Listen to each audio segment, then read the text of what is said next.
ব্যাংককে ডক্টর ইউনূস নরেন্দ্র মোদীর বৈঠক, তিস্তা ইস্যু ও সীমান্ত হত্যা বন্ধ নিয়ে আলোচনা।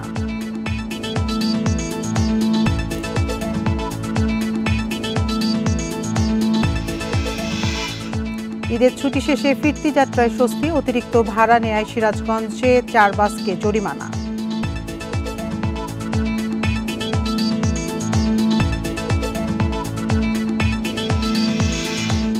চট্টগ্রামে দুর্ঘটনায় আরও একজনের মৃত্যুতে, নিহত বেড়ে 11, আহত শিশু আরাধ্যকে ঢাকায় স্থানান্তর।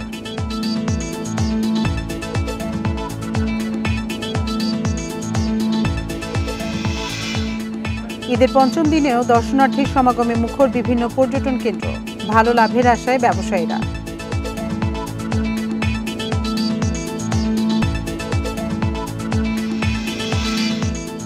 এবং গরমে হাঁসফাঁস সারা দেশে, পঞ্চগড়ে এখনো রাতে ঘন কুয়াশা, হিমালয়ের পাদদেশে হওয়াই কারণ।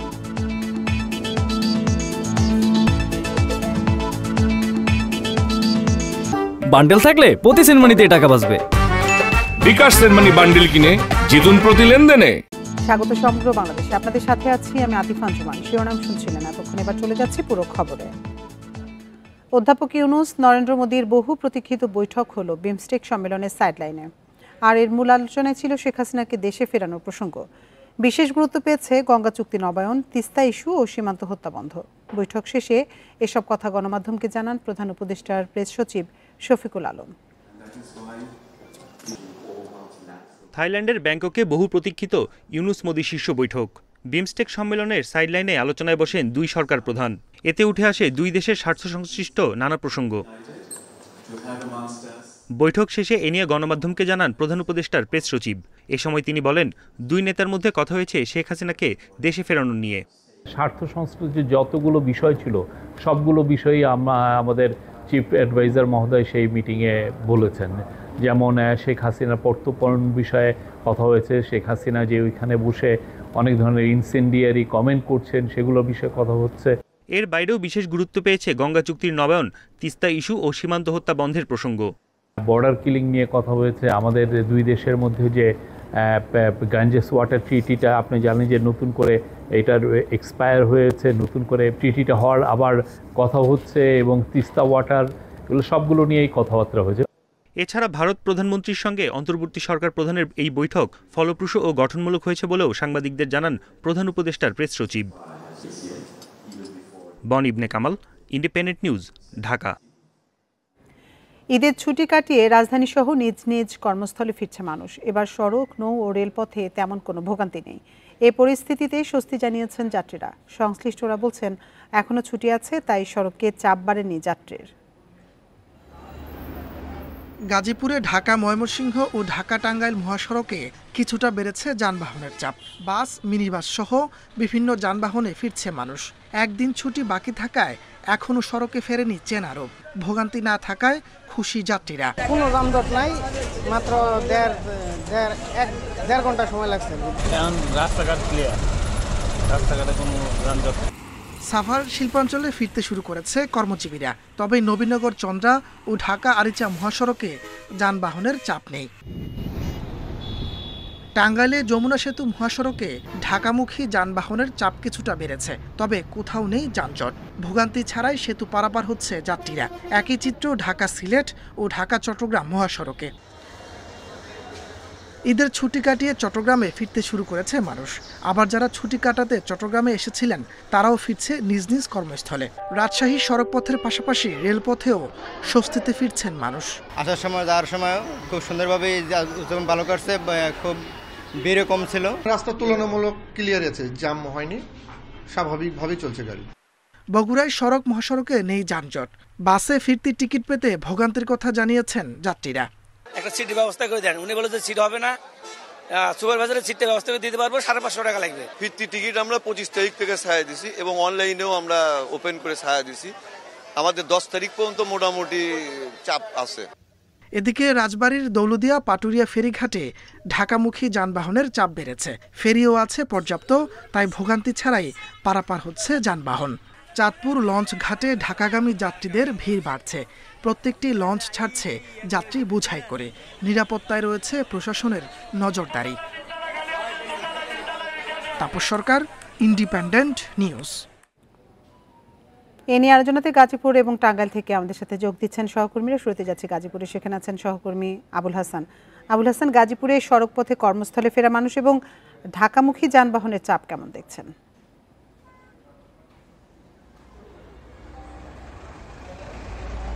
দেখুন, আমি সকালে যে চিত্রটি দেখেছি ঢাকা ময়মনসিংহ মহাসড়কে, সকালে গাড়ির চাপ কিছুটা কম ছিল, কিন্তু বিকেলের দিকে আমরা দেখেছি যে কর্মস্থলে ফেরা মানুষের চাপ বেড়েছে এবং একই সঙ্গে যানবাহনের চাপও কিন্তু বেড়ে গেছে। বিশেষ করে চান্দনা চৌরাস্তা যে পয়েন্টটি রয়েছে সেখানে কিন্তু গাড়ির চাপ অনেকটাই বেড়ে গেছে এবং মানুষের যে উপস্থিতি, কারণ হচ্ছে যে আগামীকাল পরেই কিন্তু রোববার প্রথম কর্মদিবস এবং সেই লক্ষ্যেই কিন্তু মানুষ শেষ মুহূর্তে তারা কিন্তু পরিবার পরিজন নিয়ে এখানে কর্মস্থলে ফিরছেন এবং আপনি জানেন যে গাজীপুরের যে তৈরি পোশাক কারখানাগুলো রয়েছে সেগুলো খোলা হবে, সেই কারণে পোশাক শ্রমিকরাও কিন্তু ফিরতে শুরু করেছেন। ফলে বিকেলের দিকে আমরা দেখেছি যে গাড়ির চাপ যেমন বেড়েছে তেমন কিন্তু মানুষের চাপও রয়েছে এবং এই কারণে চান্দনা চৌরাস্তা এলাকায় গাড়ি কিছুটা ধীরগতি রয়েছে, কিন্তু অন্য পয়েন্টগুলো দিয়ে কিন্তু অনেকটা স্বাভাবিক গতিতে গাড়ি চলাচল করছে। আমি এই বিষয়টি নিয়ে গাজীপুর মহানগর পুলিশের একজন অতিরিক্ত কমিশনারের সঙ্গে কথা বলেছিলাম। তিনি বলছেন যে আগামীকাল অনেক শ্রমিক আসবেন এবং সেক্ষেত্রে বাড়তি একটি চাপ থাকতে পারে মহাসড়কে এবং সেই কারণে তাদের বাড়তি প্রস্তুতি রয়েছে এবং অতিরিক্ত পুলিশ সহ ইতিমধ্যে বিভিন্ন স্বেচ্ছাসেবী সংগঠন বা ভলান্টিয়ার আছে তারা কাজ করে যাচ্ছেন এবং তারা আশা করছেন যে এই যাত্রায় যেভাবে স্বাচ্ছন্দ্যে মানুষ ঘরে ফিরতে পেরেছিলেন তেমনিভাবে তারা স্বস্তিদায়কভাবে এখন কর্মস্থলে ফিরতে পারবেন। আপনাকে বলে রেখে যে চন্দ্রা ত্রিমুর এলাকাতেও কিন্তু গাড়ির চাপ বেড়েছে, বিশেষ করে ঢাকামুখী যে গাড়ি সেগুলোর চাপ বেড়েছে এবং সেই গাড়িতে করে মানুষ যেভাবে পারছেন তারা কিন্তু কর্মস্থলে ফিরছেন। এই ছিল গাজীপুরের সড়ক পরিস্থিতির সর্বশেষ খবর। আবুল হাসান, আপনি সাথেই থাকুন। এবার আমরা যেতে চাই টাঙ্গাইলে, সেখানে আছেন সহকর্মী মামুনুর রহমান। মামুন, আমরা গাজীপুর থেকে মহাসড়কের পরিস্থিতি শুনছিলাম, টাঙ্গাইল অংশে এই মুহূর্তে পরিস্থিতি কেমন? গাড়ির চাপ কেমন? সড়কে যানজট আছে কিনা কোথাও?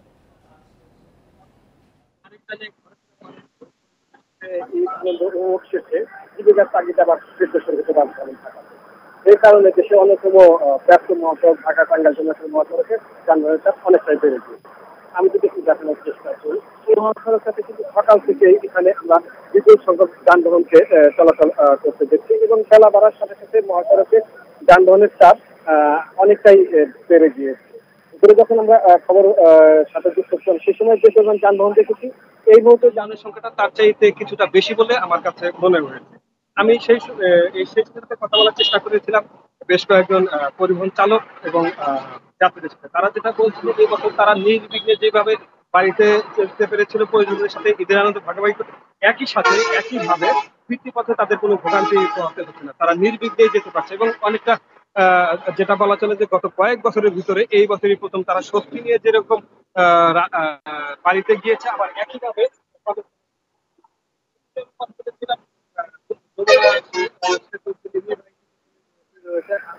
তিনি যেটা জানিয়েছেন যে গত 24 ঘন্টায় এই সড়কে 5,338টি যানবাহন চলাচল করেছে, যেটা স্বাভাবিক দিনে 38,000 চলে, অর্থাৎ 2,500 থেকে 3,000 যানবাহন। গাজীপুর এবং টাঙ্গাইল থেকে জানাচ্ছিলেন আমাদের সহকর্মীরা। সিরাজগঞ্জে বিভিন্ন বাস কাউন্টারে অভিযান চালিয়েছে ভ্রাম্যমাণ আদালত। এ সময় অতিরিক্ত ভাড়া নেওয়ার অভিযোগে 4টি পরিবহনকে 39,000 টাকা জরিমানা করা হয়। কর্মকর্তারা জানান, কয়েকটি কাউন্টারের নির্ধারিত ভাড়ার চেয়ে বেশি টাকা নিচ্ছে এমন অভিযোগের ভিত্তিতে অভিযানে নামে প্রশাসন।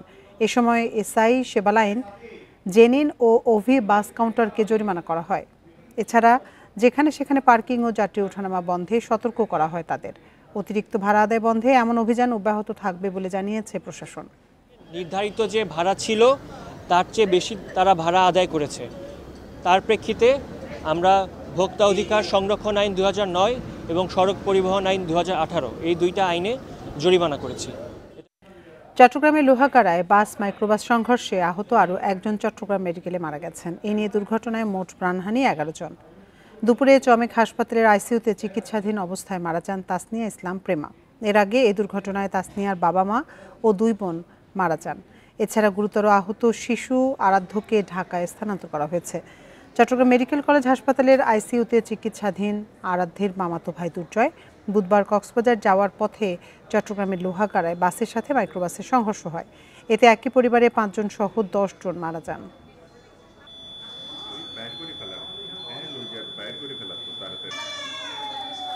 পা দুটো তো হয়ে গেছে, ফ্র্যাকচার হয়েছে, এবং মাথায়ও আঘাত লেগেছে, সেজন্য ওখানে স্কয়ার হসপিটালে নিয়ে যাওয়ার জন্য কাজ চলছে। উন্নত মানের একটা হসপিটালে নিয়ে যাচ্ছে, এটা আমরা মনে করছি যে ভালো কিছু হতো। সরু সড়কে ঝুঁকিপূর্ণ অসংখ্য বাঁক, লবণবাহী গাড়ির পানি আর চালকের বেপরোয়া গতির নেশায় চট্টগ্রাম কক্সবাজার মহাসড়ক এখন মৃত্যু ফাঁদ। ধারণ ক্ষমতার তুলনায় অনেক বেশি গাড়ি চলার পাশাপাশি রয়েছে রিকশা, সিএনজির মতো কম গতির যানবাহনের দৌরাত্ম্য। ফলে প্রায় প্রতিদিনই মৃত্যুর মিছিলে যোগ দিচ্ছেন কেউ না কেউ। দেশের সবচেয়ে বেশি দুর্ঘটনাপ্রবণ দুটি মহাসড়কের একটি চট্টগ্রাম কক্সবাজার মহাসড়ক। প্রতিদিন বান্দরবান কক্সবাজার টেকনাফগামী হাজারো যানবাহন চলে এই সড়কে। চট্টগ্রাম শহর থেকে শাহ আমানত সেতু পেরিয়েই শুরু হয় সড়ক। নামে মহাসড়ক হলেও দুটি গাড়ি পার হতে হলে একটিকে নামতে হয় রাস্তার পাশে।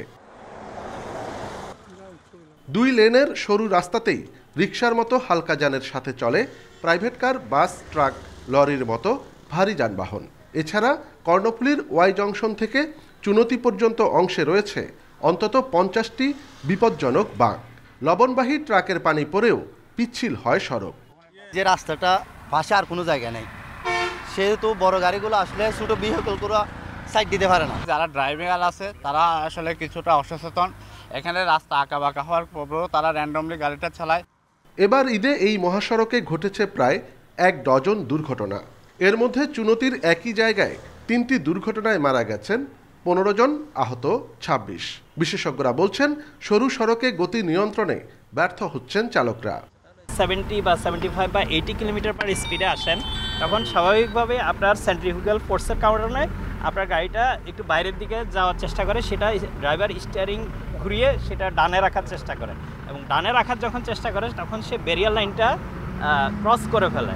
সড়ক বিভাগ বলছে এরই মধ্যে ওই এলাকায় 4টি সেতু 6 লেনে উন্নীত হয়েছে। রাস্তা প্রশস্ত করতে জাইকার সহায়তায় সম্ভাব্যতা যাচাই চলছে। অলরেডি জাইকার যে 6 লেন প্রকল্পের ফিজিবিলিটি স্টাডি চলতেছে, এটা আমার জানা মতে সেপ্টেম্বরে শেষ হবে। শেষ হইলে ওনারা খুব শীঘ্রই হয়তো 26 সালের প্রথম দিকে এটা হয়তো এক্সিকিউশনে যাবে। পরপর কয়েকটি প্রাণঘাতী দুর্ঘটনার পর সড়কের পাশে গাছ ছাঁটাই আর রোড সাইন বসাচ্ছে কর্তৃপক্ষ। অনুপম শীল, ইন্ডিপেন্ডেন্ট নিউজ, চট্টগ্রাম। ঈদের পঞ্চম দিনেও দর্শনার্থী সমাগমে মুখর বিভিন্ন পর্যটন কেন্দ্র। পরিবার পরিজন নিয়ে আনন্দ উৎসবে মেতেছেন ভ্রমণ প্রেমীরা। পর্যটকের পদচারণায় মুখর কক্সবাজার সমুদ্র সৈকত, হাসি ফুটেছে হোটেল মোটেল ব্যবসায়ীদের মুখে। কুয়াকাটা সমুদ্র সৈকতেও মুখর দর্শনার্থীদের কোলাহলে। ঈদের লম্বা ছুটিতে লাখো পর্যটকের সমাগম ঘটছে সমুদ্র সৈকতে। সিলেটেও ঢল নেমেছে ভ্রমণ পিপাসুদের। জাফলং, সাদা পাথর, লালাখাল সহ বিভিন্ন পর্যটন কেন্দ্রে ঘুরে বেড়াচ্ছেন পর্যটকরা। কেউ কেউ পাহাড়ের ঢালে চা বাগানের সৌন্দর্য উপভোগ করছেন। পর্যটকদের নিরাপত্তায় তৎপর আইনশৃঙ্খলা রক্ষাকারী বাহিনী।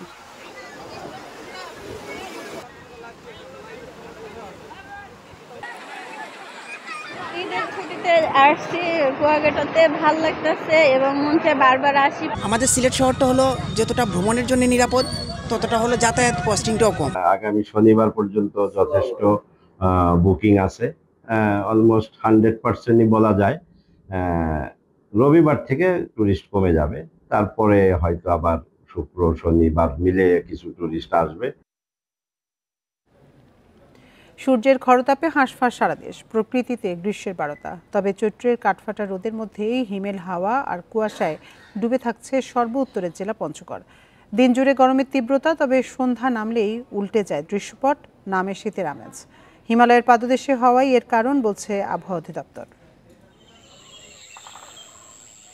প্রতি শীতেই উত্তরবঙ্গের জেলা পঞ্চগড়ের তাপমাত্রা নামে হিমাঙ্কের কাছাকাছি। শীতকালও অন্য এলাকার তুলনায় দীর্ঘস্থায়ী হয়। ফেব্রুয়ারিতে শীত পেরিয়ে বসন্ত আসলেও পঞ্চগড়ে মার্চের আগে তেমন গরম অনুভব হয় না। এবার বসন্তের শেষেও সূর্য পশ্চিমে গড়ালেই মিলছে শীতের আমেজ। চৈত্রের মাঝামাঝিতেও তেঁতুলিয়া সহ পঞ্চগড়ের বিভিন্ন এলাকায় সর্বনিম্ন তাপমাত্রা 16 থেকে 19 ডিগ্রি সেলসিয়াস। শীতের অনুভূতির সাথে ভরে মিলছে ঘন কুয়াশার দেখা। কুয়াশার কারণে ঘন বাতাস, ঠান্ডা লাগতেছে, আর গাছের নিচে দাঁড়ালে টপ টপ টপ টপ করে পানির মতো পড়তেছে। ঘন কুয়াশার কারণে 10-15 হাত দূরে কিছু দেখা যায় না। আবহাওয়া অফিস বলছে, এই এলাকায় দীর্ঘদিন বৃষ্টি না হয় বাতাসের আর্দ্রতা ও জলীয় বাষ্পের পরিমাণ কমে তাপমাত্রা এখনও বাড়েনি। ধূলিকণার পরিমাণটা বেশি হওয়ার কারণেই কুয়াশাটা বেশি হয়েছে এবং জলীয় বাষ্পের পরিমাণ অর্থাৎ বাতাসের আর্দ্রতাটাও অনেকটা কমে গেছে। এই আবহাওয়াটি মোটামুটি আর কয়েকদিন থাকার সম্ভাবনা রয়েছে। ভোর ও সন্ধ্যায় ঘন কুয়াশার কারণে হেডলাইট জ্বালিয়ে চলাচল করছে যানবাহন। Independent news. শ্রদ্ধা ও সমতা থাকলে ভারতের সাথে বাংলাদেশের সম্পর্ক থাকবে বলে মন্তব্য করেছেন এনসিপির উত্তরাঞ্চলের মুখ্য সংগঠক সার্জিস আলম। তবে এই সমতার সম্পর্কে কেউ আধিপত্য বিস্তার করতে চাইলে মেনে নেওয়া হবে না বলে জানান তিনি। দুপুরে রংপুর নগরীর কেরামতিয়া জামে মসজিদে জুমার নামাজ শেষে সাংবাদিকদের এসব কথা বলেন তিনি। বলেন, শুধু ভারত নয়, সমতা ও শ্রদ্ধার ভিত্তিতে সব দেশের সাথে সম্পর্ক থাকলে সামনের দিকে এগিয়ে যাবে দেশ। নির্বাচনকে সামনে রেখে দল গোছানোর কাজ শুরু হয়েছে বলে জানান তিনি। বলেন, সব জেলা উপজেলায় দ্রুত সময়ের মধ্যে কমিটি সহ 300 আসনে প্রার্থী দিতে কাজ করবে তারা। এ সময় বৈষম্য বিরোধী আন্দোলনের জেলা ও মহানগরের নেতাকর্মীরা উপস্থিত ছিলেন। ভারত তাদের জায়গা থেকে ভারতের সাথে বাংলাদেশের সম্পর্ক থাকবে না এমনটি নয়, সম্পর্ক থাকবে, কিন্তু এই সম্পর্ক তবে শ্রদ্ধার এবং সমতার। এই সম্পর্কে যদি কেউ কারো জায়গা থেকে ডমিনেট করার চেষ্টা করে, আমরা সেই চোখ রাঙানি আর দেখব না। রাজধানীর বাইরে চালের দাম স্থিতিশীল, সবজির দামও নাগালে। মুরগি ও মাছের দাম কিছুটা বাড়লেও বাজার পরিস্থিতি তুলনামূলক স্থিতিশীল বলছেন বিক্রেতারা। এদিকে নিত্যপণ্যের দাম স্থিতিশীল রাখতে বাজারে নিয়মিত তদারকির দাবি ক্রেতাদের। চট্টগ্রামের বাজারে ঈদের আগের সঙ্গে নিত্যপণ্যের দামে খুব একটা হেরফের হয়নি এখনো।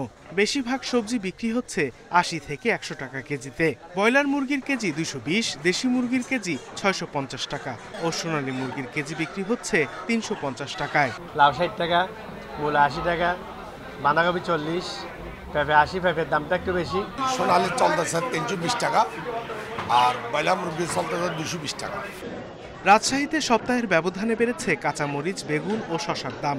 10 টাকা বেড়ে কাঁচামরিচের কেজি বিক্রি হচ্ছে 70 টাকায়। কেজিতে 30 টাকা বেড়ে 80 টাকায় বিক্রি হচ্ছে বেগুন। 5 টাকা কমে খোলা সয়াবিন তেলের লিটার বিক্রি হচ্ছে 160 টাকায়। এখন যেটা দেখছি যে শসা, যেটা রোজার মধ্যে কম দাম ছিল, এখন দামটা বেড়েছে। আলুর দাম কিছুটা বেড়েছে। আলু বেশি 25 টাকা, টমেটো বেশি 40 টাকা, আদা বেশি 160 টাকা কেজি। খুলনায় কমেছে সবজির দাম, তবে চালের দাম বৃদ্ধির পর স্থিতিশীল রয়েছে। মোটা চাল 52 থেকে 55 টাকা কেজিতে এবং 70 থেকে 80 টাকা কেজিতে বিক্রি হচ্ছে চিকন চাল। টমেটোর সিজন শেষ, এখন টমেটো আস্তে আস্তে বাড়বে। অনেকটা সহনীয় এবং দাম বৃদ্ধি হয়েছে যেটা এটা বলা যাবে না। ঈদের পর বরিশালের বাজারে বেড়েছে সব ধরনের মাছের দাম। রুইয়ের কেজি 400 থেকে 450 টাকা, কাতল 450 টাকা কেজিতে এবং চিংড়ি 1000 থেকে 1100 টাকা কেজিতে বিক্রি হচ্ছে। গরুর মাংস নিলাম 850 টাকা, রুই মাছ আপনার 350, 400 টাকা। দাম কম ছিল, মাছ বেশি ছিল। আজকে আবার একটু মাছ কম, দাম একটু বেশি। সবজি সরবরাহ ভালো থাকায় সিলেটের বাজারে প্রায় সব ধরনের সবজির দাম কমেছে। স্থিতিশীল রয়েছে আলু, পেঁয়াজ ও আদার দাম, তবে বেড়েছে মাংসের দাম। Sadequr Rahman Siddiqui, independent news. মাদারীপুরের কালকিনিতে মাছ চাষিকে কুপিয়ে হাত বিচ্ছিন্ন করেছে দুর্বৃত্তরা। পিটিয়ে আহত করা হয়েছে তার স্ত্রীকেও। ভোরে উপজেলার দিনচর গ্রামে এ ঘটনা ঘটে। স্থানীয়রা জানায়, একদল দুর্বৃত্ত মাছ চাষি ইউনুস সর্দারের ঘরের জানালা ভেঙে ভেতরে প্রবেশ করে। এ সময় ধারালো অস্ত্র দিয়ে ইউনুসকে আঘাত করে, এতে তার হাত বিচ্ছিন্ন হয়ে যায়। এ সময় বাধা দিতে গেলে তার স্ত্রীকেও পিটিয়ে আহত করে দুর্বৃত্তরা। স্থানীয়রা বিষয়টি টের পেলে পালিয়ে যায় তারা। পূর্ব শত্রুতার জেরে এ হামলা হতে পারে বলে ধারণা পুলিশের। তদন্তের পর ব্যবস্থা নেওয়ার আশ্বাস দিয়েছে আইনশৃঙ্খলা রক্ষাকারী বাহিনী। নেত্রকোনার বারোহাট্টায় জমি নিয়ে বিরোধী দুপক্ষের সংঘর্ষের ঘটনায় এখনও মামলা হয়নি, নেই গ্রেপ্তারও। পুলিশ ও স্থানীয়রা জানান, গুমুরিয়া গ্রামের হালান মিয়ার সাথে প্রতিবেশী বাবুল মিয়ার জমি নিয়ে বিরোধ চলছিল। এর জেরে বৃহস্পতিবার হালান মিয়ার বাড়িতে হামলা চালায় বাবুল মিয়ার লোকজন। এক পর্যায়ে উভয় পক্ষ সংঘর্ষে জড়ায়। এ সময় এক নারীসহ 3 জন আহত হন। ভাঙচুর করা হয় কয়েকটি বসতঘর। পুলিশ বলছে অভিযোগ পেলে আইনি ব্যবস্থা নেওয়া হবে।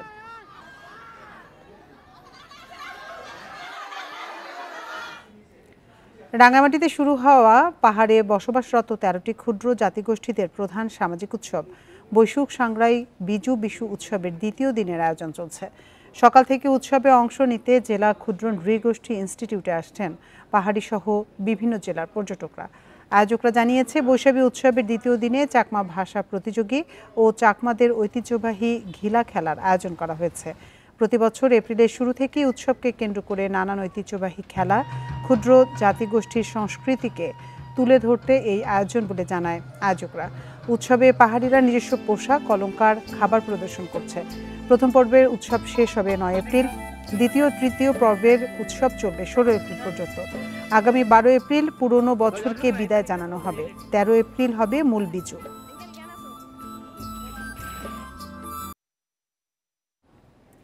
এ নিয়ে আলোচনাতে রাঙ্গামাটি থেকে আমাদের সাথে যোগ দিচ্ছেন সহকর্মী হিমেল চাকমা। হিমেল, আজকে তো মেলার দ্বিতীয় দিন চলছে, আয়োজন কেমন চলছে, এখন লোক সমাগম কেমন, সব মিলে জানাবেন আমাদের বিস্তারিত।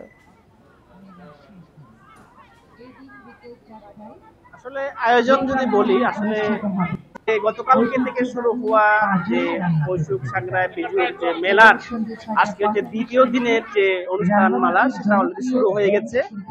বর্তমানে যেটা হচ্ছে যে বেশি করে চাকমা নারীদের যে ঐতিহ্যবাহী যে গিলা খেলা, অর্থাৎ গিলাটা হচ্ছে মূলত পাহাড়ে বনে জন্মে একটা লোটার ফল, ওই ফলটা নিয়ে যে খেলা সেটা হচ্ছে। আমি যদি বলি আপনাকে, যদি দেখায় যে মেয়েরা আসলে তারা দুই দলে বিভক্ত হয়ে মূলত তারা এই গিলা খেলা তারা খেলতেছেন। অলরেডি কয়েক পর্ব কিন্তু খেলা হয়ে গেছে অলরেডি।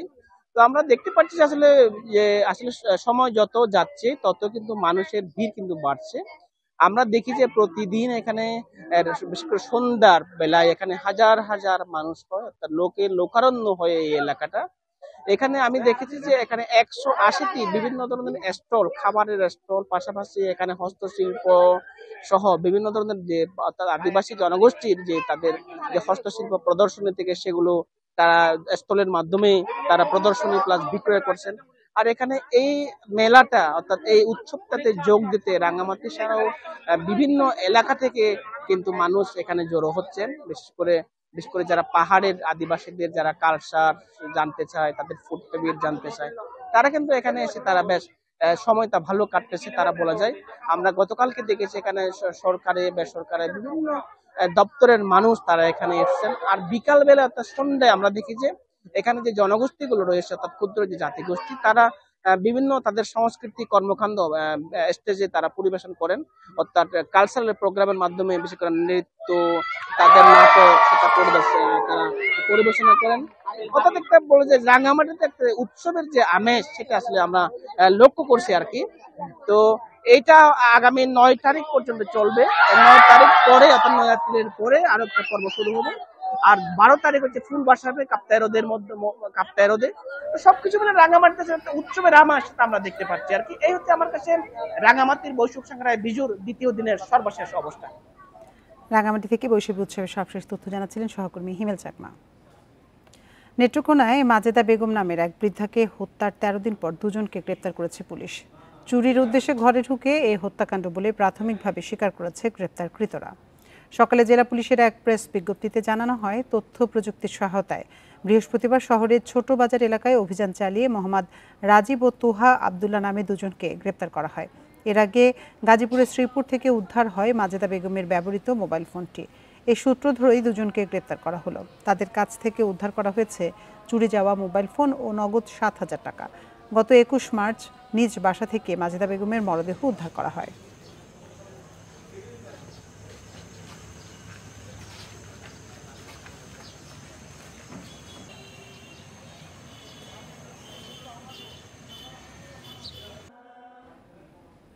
চাঁদপুরের হাজীগঞ্জে কুকুর মারতে বাধা দেওয়াকে কেন্দ্র করে 2 দিনব্যাপী দফায় দফায় সংঘর্ষে অন্তত 30 জন আহত হয়েছে।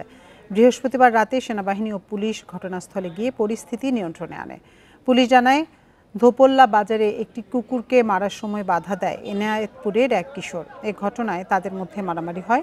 এ ঘটনায় বুধবার ও বৃহস্পতিবার ধোপল্লা গ্রামের তালুকদার বাড়ির ও রহিম মেম্বারের বাড়ির লোকজনের সাথে এনায়েতপুর গ্রামের দফায় দফায় সংঘর্ষ হয়।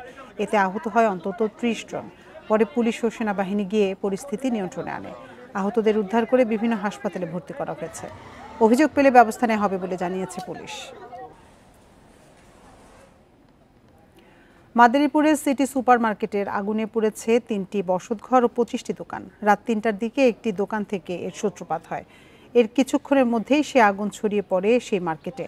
খবর পেয়ে মাদারীপুর, রাজৈর, কালকিনি ও শরীদপুর থেকে আগুন নিয়ন্ত্রণে সেখানে আসে ফায়ার সার্ভিসের ৬টি ইউনিট। পরে প্রায় ৩ ঘন্টার চেষ্টায় তা নিয়ন্ত্রণে আসে।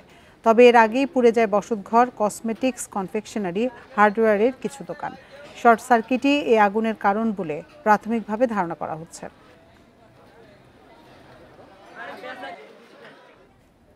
গোপালগঞ্জের কাশিয়ানীতে ঐতিহ্যবাহী ঘোড়দৌড় প্রতিযোগিতা অনুষ্ঠিত হয়েছে। বৃহস্পতিবার বিকেলে উপজেলার নোয়াপাড়া বাঘিরা ফুটবল মাঠে এ প্রতিযোগিতার আয়োজন করা হয়।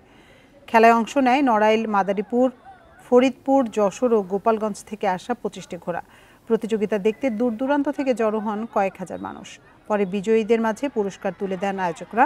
তারা জানান, 25 বছর ধরে ঈদের আনন্দ বাড়াতে ঘোড়দৌড় প্রতিযোগিতার আয়োজন করে থাকে নোয়াপাড়া বাঘিরা গ্রামবাসী।